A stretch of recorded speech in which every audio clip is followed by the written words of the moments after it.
साथ है सूरज बौद्ध। आप सभी लोगों को बताना चाहता हूं कि बाबा साहब डॉक्टर भीमराव अंबेडकर जी के बारे में ये काफ़ी ज़्यादा लोगों को बताते भी हैं और खुद पढ़ते भी हैं।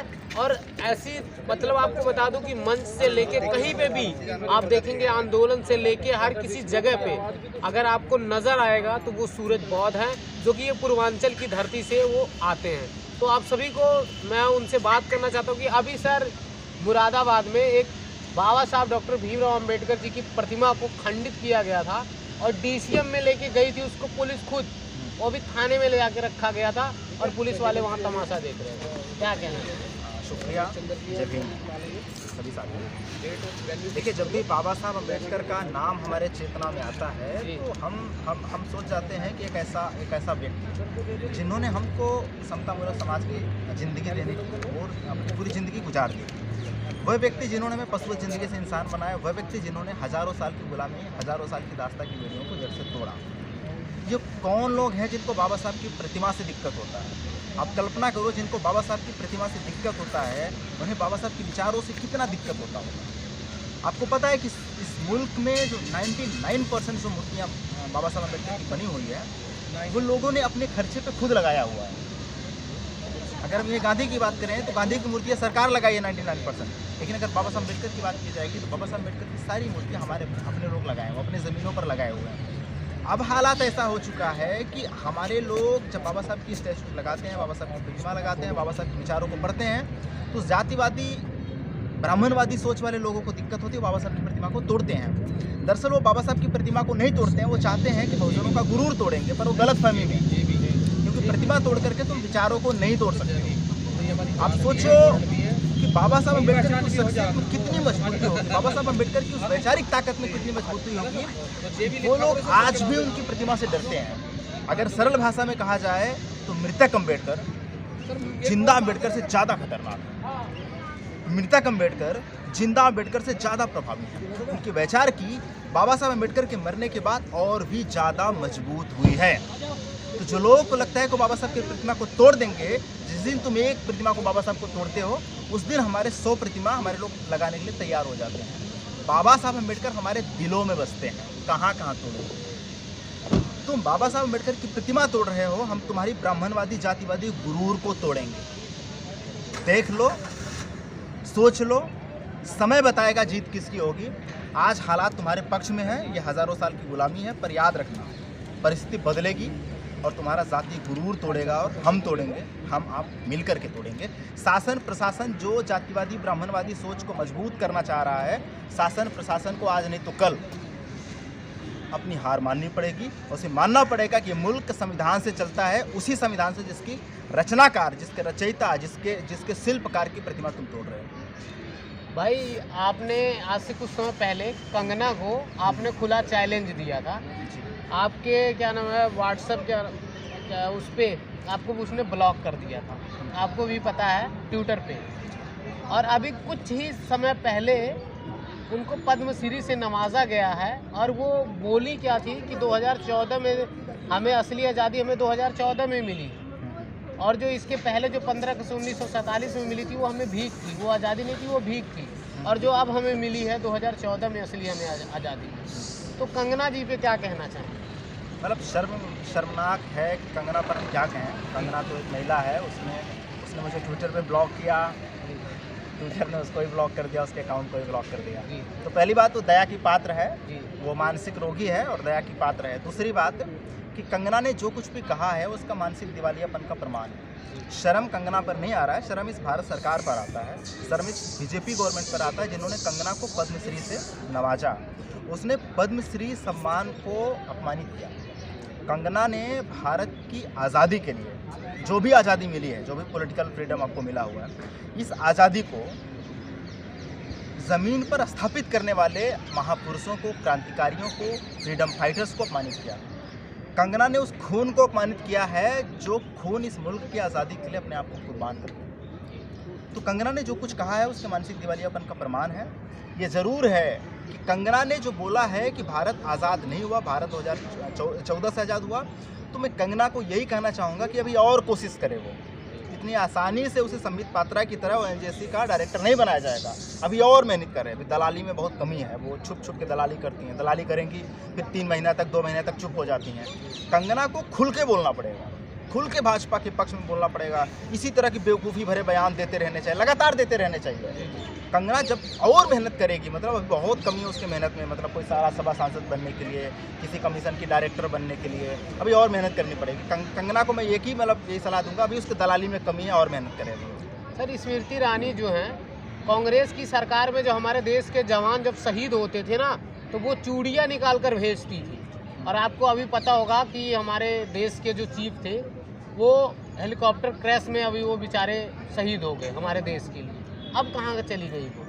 देखिए 2 चीज़ कहना चाहूँगा। पहली बात तो मतलब विथ ड्यू रिस्पेक्ट कि स्मृति ईरानी जो ने चूड़ियाँ दिखाने की कोशिश करी है, जो मनमोहन जी को चूड़ियाँ भेजने की कोशिश की, बहुत ड्यू रिस्पेक्ट कि अगर आप चूड़ियाँ भेज करके ये साबित करना चाहते हो कि तुम कमज़ोर हो लो, चूड़ी पहन लो, तो पहली बात तो बीइंग अ वुमेन कि स्मृति ईरानी खुद बहुत बेवकूफ़ हैं। उन्होंने खुद महिलाओं का अपमान किया है कि चूड़ी पहनना कमज़ोरी का निशानी नहीं होता। तो स्मृति ईरानी जो चूड़ी भेज करके वो अपने आप को कमज़ोर बनाई, उन्होंने औरत कम्युनिटी पूरी महिला समाज को अपमानित करने का काम किया है। तो मैं उनको कोई जवाब नहीं देना चाहूँगा, बस एक ही चीज़ कहना चाहूँगा कि आप एक महिला हो, एटलीस्ट महिला की इज्जत करना सीख लो। और सर देखिए क्या नाम है, जिस तरीके से किया गया है, पद्मश्री से कंगना को नवाजा गया है, अगर क्या नाम है कंगना के सिवा अगर कोई हमारे मुसलमान समाज का, जैसे आप सलमान खान को ले लीजिए, शाहरुख खान को ले लीजिए, अगर इन लोगों में से कोई बोला होता तो क्या उसको देशद्रोही का मुकदमा लग जाता कि नहीं लग जाता? देखिए ये हिंदू मुस्लिम की राग है, इनका चलता रहेगा। हिंदू मुस्लिम के राग से न तो इसको समाज को फ़ायदा होने वाला है, न तो इसको देश को फ़ायदा होने वाला है। तो हिंदू मुस्लिम का राग चलता रहेगा। ये ज़रूर है कि इस देश में हालात ऐसे बने हैं कि मुस्लिम समाज को, माइनॉरिटी कम्युनिटी को अपना देशभक्ति प्रूव करने के लिए बार बार कुछ न कुछ मतलब उसे करना पड़ता रहता है। तो ये गलत है। और बाकी मैं इसको ये नहीं कहूँगा कि अगर सलमान खान बोलते तो सही है या कंगना ने बोला तो सही है, गलत है, चाहे वो कोई बोले। उत्तर प्रदेश में चुनाव है और आए दिन हर दिन बहन बेटियों के साथ रेप, बलात्कार, गुंडागर्दी, मारपीट हो रही है। इस पे आप क्या कहना चाहते हैं देशवासियों से? देखिए ये जो उत्तर प्रदेश में या पूरे देश भर में जो चल रहा है, खास करके उत्तर प्रदेश में जिस तरह से राम राज्य चरम पर है, यहाँ पर कोई सीता सुरक्षित नहीं है, यहाँ पर कोई शंभू सुरक्षित नहीं है। तो हालात तो बहुत नाजुक हैं, पर इसका बहुत चुनाव से ताल्लुक़ नहीं है। ये लगातार जुल्म मतलब हो रहा है और लगातार हो रहा है। मतलब यूपी अगर कहा जाए तो शेड्यूल कास्ट के लिए तो एक तरह से कब्रगाह बन चुका है। भाजपा के लिए क्या इससे फ़ायदा होगा? भाजपा जो हमारे लोगों पर जुल्म करती है, फ़ायदे नुकसान की वजह से नहीं करती है, उनका जाति दम्भ है। वो अपना जाति दम्भ सिद्ध करने के लिए इस तरह से क्राइम करते हैं। उन्हें यह बात एडजस्ट नहीं हो सकता है कि ऑप्रेस्ड कम्युनिटी का बंदा, बहुजन समाज का बंदा उसके सामने खड़ा कैसे हो गया। उन्हें यह स्वीकार नहीं है कि कोई शोषित वंचित समाज का व्यक्ति उनके सामने खड़ा होकर बात कैसे करता है। उन्हें स्वीकार नहीं है कि कोई व्यक्ति पढ़ा लिखा कैसे हो गया।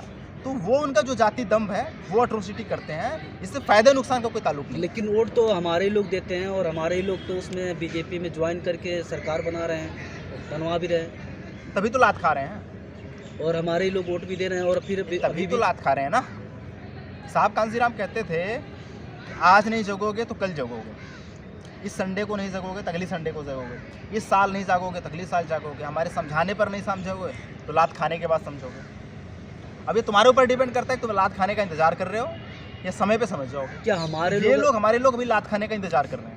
सर ऐसा क्यों होता है? हमारे ही लोगों के साथ क्यों अत्याचार होता है? कमी कहाँ से आती है? कमी हमारे लोगों में कहीं नहीं आती। ये जाति दम्भ है, जाति सोच है। उनको ये दरअसल वो उनके पुरखों ने जो किया है वो उसको आज उसको समझते हैं कभी कुछ बदला नहीं है। राजा साहब थे, आज भी किसी पे लड़की का रेप कर देंगे, किसी को गाली दे देंगे, किसी को थप्पड़ मार देंगे। जैसे अभी कल ही देखा जाए लखनऊ में तो प्रधान था, उसने क्या नाम है शेड्यूल कास्ट जमीन, पासी समाज के शेड्यूल कास्ट व्यक्ति को बहुत मारा सिर्फ इसलिए क्योंकि उसकी ज़मीन पर कब्जा करने से उसने विरोध किया। तो वो अपने जाति दम्भ, उनका जो वर्ण व्यवस्था का सोच है, उनका जो जाति उच्चता का सोच है, उसको ज़मीन पर स्थापित करते हैं और उसी को स्थापित करने के लिए हर दिन हमारे लोगों पर जुल्म करते हैं। आप कह रहे हैं कि हमारे लोग जब लात खाएंगे सुधर जाएंगे, लेकिन 3 ही महीने बाद भूल जाते हैं हर बात। हमारे समाज के लोग इतनी जल्दी भूलते भी तो तभी तो लात खा रहे हैं ना, तभी तो हमारे समाज के लोग लात खा रहे हैं ना। जिस दिन हमारा समाज दोस्त और दुश्मन की पहचान कर लेगा, जिस दिन हमारा समाज ये समझ जाएगा कि सबसे पहले हम अपने हक अधिकार की बात करें, उस दिन हमारे समाज के लोगों पर जुल्म नहीं होगा। बाबा साहब अम्बेडकर कहते हैं, उन्होंने 25 नवंबर 1949 को भाषण दिया था। उन्होंने बोला था, from the date of 26 January 1950 we are going to internal life of contradiction, we have achieved political justice. In the sense of political justice means one man has one vote and one vote has one value. जिस दिन हमारा समाज ये समझ जाएगा कि एक vote की एक कीमत होती है, उस दिन हमारे लोगों पर जुल्म नहीं होगा। हमारा समाज अपने वोट की ताकत को समझा नहीं है, इसलिए हमारा समाज छोटी छोटी बहकावे में दुश्मन के साथ खड़ा हो जाता है। तो मैं बार बार जो कह रहा हूँ कि ब्राह्मणवादी जो सोच है, जैसे बाबा साहब ग्रेडेड इनइक्वालिटी कहते हैं, जैसे सीढ़ी है ना, इस सीढ़ी नुमा स्ट्रक्चर है, जाति आप इसी सीढ़ी को देखकर समझ सकते हो।